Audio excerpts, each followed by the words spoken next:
नमस्कार, आप देख रहे हैं 24 न्यूज। मैं हूं आपके साथ संजय मिश्रा। ये देखते हैं अब तक की 25 बड़ी खबरें।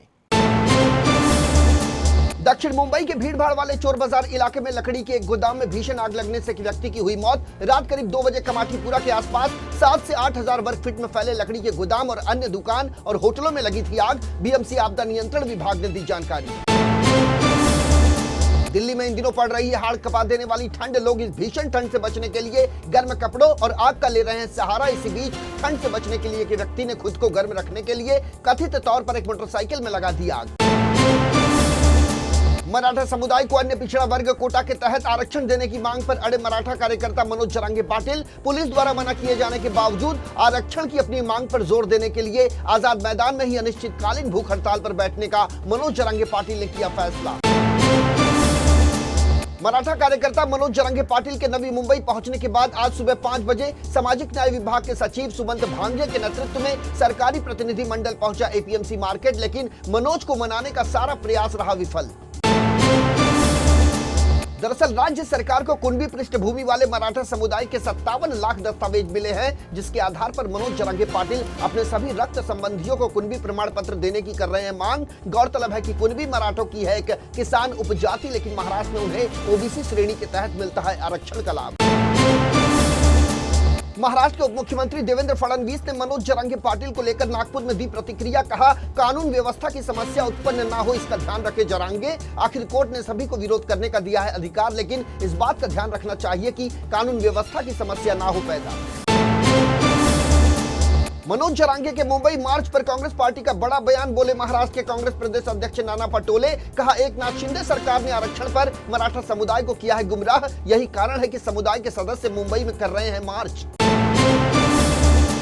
जहां एक तरफ सियासी गलियारे में लोकसभा की चल रही है बयार, तो वहीं दूसरी ओर ठाकरे गुट के नेताओं पर ईडी की कार्रवाई जारी। उद्धव ठाकरे ग्रुप के बड़े नेता सूरज चौहान है फिलहाल नजरबंद। किशोरी पेडनेकर और रविंद्र वायकर की भी चल रही है जांच। इन कार्रवाइयों को लेकर ठाकरे समूह की उपनेता सुषमा अंधारे ने शिंदे सरकार पर बोला जोरदार हमला। उद्धव ठाकरे गुट की उपनेता सुषमा अंधारे का बड़ा आरोप। कहा, बदले की भावना से की गई मुंबई की पूर्व महापौर किशोरी पेडनेकर के खिलाफ कार्रवाई। अंधारे ने कहा कि जिस तरह से जनता अदालत का संचालन किया गया, उसके बाद ये गतिविधियां शुरू की गई बदले की भावना से। यदि रविंद्र वायकर ने शिंदे समूह में जाने का किया होता फैसला, तो शायद रुक जाती ये कार्रवाई।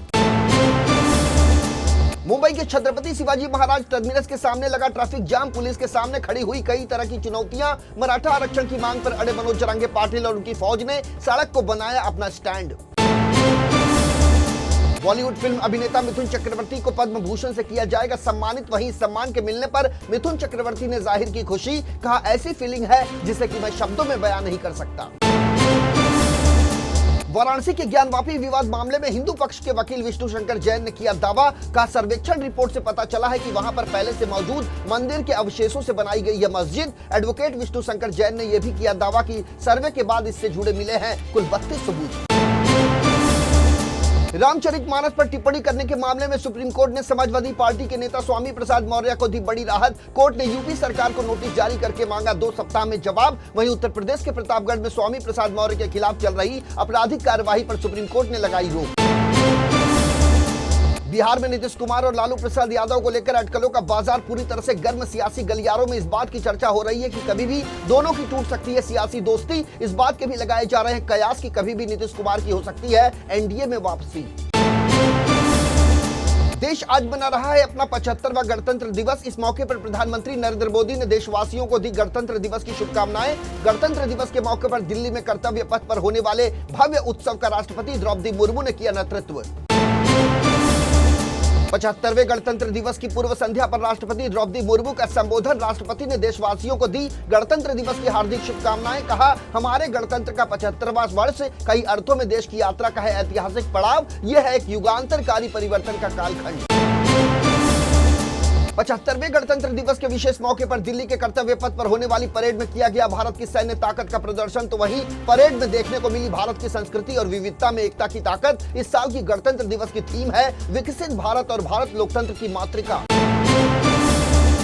गणतंत्र दिवस की परेड से पहले प्रधानमंत्री नरेंद्र मोदी पहुंचे राष्ट्रीय युद्ध स्मारक। यहां दिखाई दी उनके पोशाक की पहली झलक। इस मौके पर रक्षा मंत्री राजनाथ सिंह, प्रमुख रक्षा अध्यक्ष जनरल अनिल चौहान और तीनों रक्षा सेवाओं के प्रमुख रहे मौजूद। इस बार गणतंत्र दिवस के मुख्य अतिथि रहे फ्रांस के राष्ट्रपति इमैनुअल मैक्रों।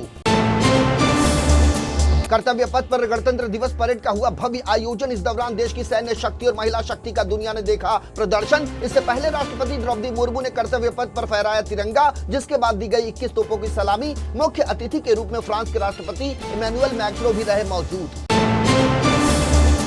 दिल्ली के कर्तव्य पथ पर परेड के दौरान कुल 25 झांकियों को किया गया प्रदर्शित, जिनमें 16 राज्यों एवं केंद्र शासित प्रदेशों की झांकी भी हुई शामिल। जिन राज्य और केंद्र शासित प्रदेशों की झांकियां कर्तव्य पथ पर प्रदर्शित की गई, उनमें अरुणाचल प्रदेश, हरियाणा, मणिपुर, मध्य प्रदेश, उड़ीसा, छत्तीसगढ़, राजस्थान, महाराष्ट्र, आंध्र प्रदेश, लद्दाख, तमिलनाडु, गुजरात, मेघालय, झारखंड, उत्तर प्रदेश और तेलंगाना राज्य शामिल।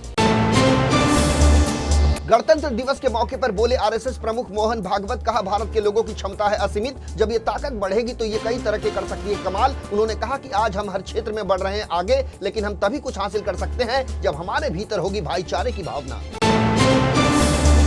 कांग्रेस अध्यक्ष मल्लिकार्जुन खड़गे का पीएम मोदी पर बड़ा आरोप। प्रधानमंत्री नरेंद्र मोदी को बताया राष्ट्रीय स्वयंसेवक संघ के हाथों की कठपुतली। कहा संविधान को विकृत करने की साजिश रच रहे हैं भारतीय जनता पार्टी और राष्ट्रीय स्वयंसेवक संघ। भारत की पूर्व प्रधानमंत्री इंदिरा गांधी के बाद बजट पेश करने वाली पहली महिला बनी केंद्रीय वित्त मंत्री निर्मला सीतारमण। इस बार वो मोरारजी देसाई की करेंगी बराबरी। दरअसल साल 2014 में मोदी सरकार के सत्ता में आने के बाद अरुण जेटली ने वित्त मंत्रालय का संभाला था कार्यभार, और 2014-15 से लेकर 2018-19 तक लगातार उन्होंने 5 बार पेश किया बजट।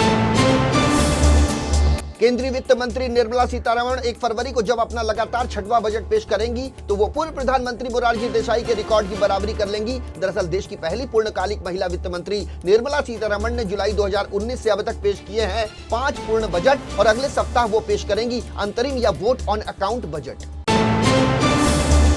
बॉलीवुड फिल्म अभिनेता तेजा सज्जा इन दिनों फिल्म हनुमान को लेकर लूट रहे हैं तारीफें। प्रशांत वर्मा के निर्देशन में बनी ये फिल्म बॉक्स ऑफिस पर साबित हुई ब्लॉकबस्टर। फिल्म हनुमान में हनुमान के किरदार में है अभिनेता तेजा, जिसे हासिल है भगवान बजरंग बली की शक्तियां। उसी के सहारे वो बुराइयों से लड़ता है जंग।